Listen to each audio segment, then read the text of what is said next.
আসসালামু আলাইকুম viewers, welcome to our channel.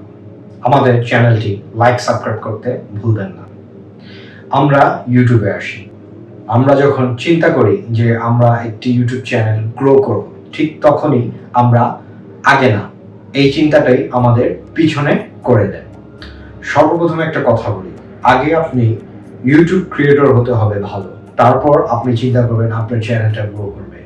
আপনি যদি একজন ভালো ইউটিউব কন্টেন্ট ক্রিয়েটর না হন, তাহলে আপনার চ্যানেলটা কোনোভাবেই গ্রো করবে না। তো আজকের ভিডিওটি হচ্ছে আপনি আপনার চ্যানেল গ্রো না, আপনি আগে নিজেকে গ্রো করুন as a YouTube content creator হিসাবে। তো প্রথমে কি করবেন, ফার্স্ট চিন্তা ভাবনাটা আপনার থাকতে হবে এই যে আপনি পজিটিভলি কিভাবে আগে বাড়বেন।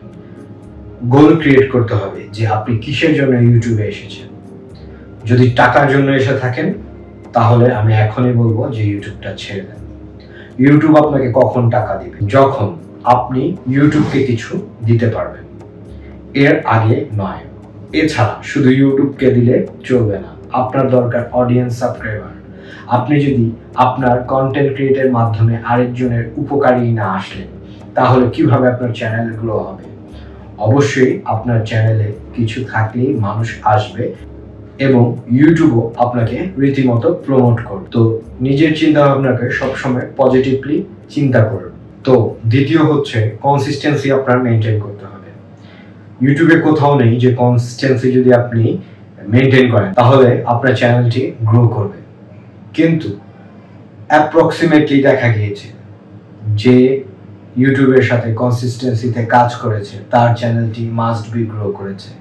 আর কনসিস্টেন্সি কেন বজায় রাখবেন?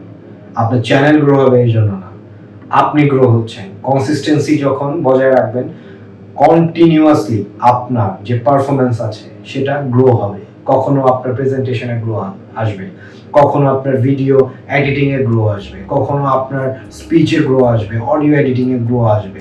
সো কনসিস্টেন্সি যদি আপনি বজায় রাখেন, তাহলে অবশ্যই চ্যানেল না, এর আগেই আপনি কন্টেন্ট ক্রিয়েটর হিসেবে গ্রো হয়ে যাবেন। কারণ একটি ভিডিওর সাথে যদি আপনি থাকেন, যখন আপনি 1 থেকে 10টা ভিডিও করবেন, তখন এক ধরনের কন্টেন্ট ক্রিয়েটর থাকবে। তারপর যখন আরো বাড়াবেন, অভিজ্ঞতার সাথে সাথে আপনার কাজের পরিধিটাও বাড়বে, যার জন্য আপনি নিজেই একটা পরিপূর্ণ ইউটিউবার হতে পারবেন এবং আপনার চ্যানেলটি গ্রো হবে আপনার পরিচিতির জন্য। সর্বশেষ যেটা হচ্ছে সেটা হচ্ছে ইউজ রিসোর্স। আপনার যা আছে সেটা নিয়েই নামুন। কখনো একটা বড় কন্টেন্ট ক্রিয়েটরকে দেখে দেখবেন না যে তার ডিএসএলআর ক্যামেরা আছে, আমারও ডিএসএলআর ক্যামেরা থাকতে হবে, এটা থাকলেই আমার চ্যানেলটা গ্রো হবে। নো, আমি এমন ইউটিউবারকে দেখেছি যারা সিঁড়িতে বসে আপনার ইউটিউবিং করে আজকে তাদের মিলিয়ন সাবস্ক্রাইবার আছে। এর একমাত্র কারণ সে নিজে জানতো যে সে একটা ভালো কন্টেন্ট ক্রিয়েটর, তার কিছুই নেই, পড়ালেখার যোগ্যতাও নেই, বাট সে মানুষকে সৎ উপদেশ দিয়ে আজকে এই পজিশনে আছে। সো আপনার কাছে যদি স্মার্টফোন থাকে, সেটাকে কাজে লাগান। স্মার্টফোনের যদি আপনি কাজে লাগাতে চান, তার জন্য একটা মাইক যে থাকতে হবে সেটাও না, শুরুতে মাইক ছাড়াই করেন। তবে আমি বলবো একটু ভিডিও এডিটিংটা আপনার প্রয়োজন আছে। মোবাইল দিয়ে শুট করেন, ইনাফ। লাইটিংয়ে ফোকাস দেন, এনাফ। সো আপনার হাতে যা আছে সেটা নিয়ে নেব। আমি আমার মোবাইলটা ভালো কনফিগারেশনে ছিল, আমি সেটা নিয়ে নেমেছি। আমার কাছে কোনো মাইক ছিল না, আমি হেডফোন দিয়ে, এরকম একটি হেডফোন দিয়ে আমি আমার ভিডিও শ্যুট করেছি। বাট আমার একটি ল্যাপটপ ছিল। ল্যাপটপ বা পিসি যদি থাকে, তাহলে আপনি একটা গ্রেট অ্যাডভান্টেজ পাবেন। অ্যান্ড্রয়েড মোবাইলেও আপনার ভিডিও এডিটিং, অডিও এডিটিং করা যায়, বাট একটা পিসি থাকলে আপনার কাজটি আরও দ্রুত আগে বাড়বে। সো চেষ্টা করবেন যে রিসোর্স আছে সেই রিসোর্স দিয়েই আপনার করতে। ট্রাইপড এগুলো কিন্তু খুব একটা লাগে না, যারা ব্লগিং করে তারা কিন্তু হাতে ভাবে নিয়েও ভিডিও করে। অনেকে আছে যে একটা টেবিলের উপরে রেখেও খুব সুন্দর দাঁড়িয়ে করে।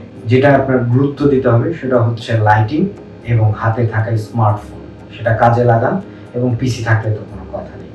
তো আশা করি ভিডিওটি ভালো লাগলো। আর সর্বশেষ হচ্ছে যে আপনি কনসিস্টেন্সিটা রাখবেন। কনসিস্টেন্সি রাখলে এমনিতেই সাকসেস আসবে।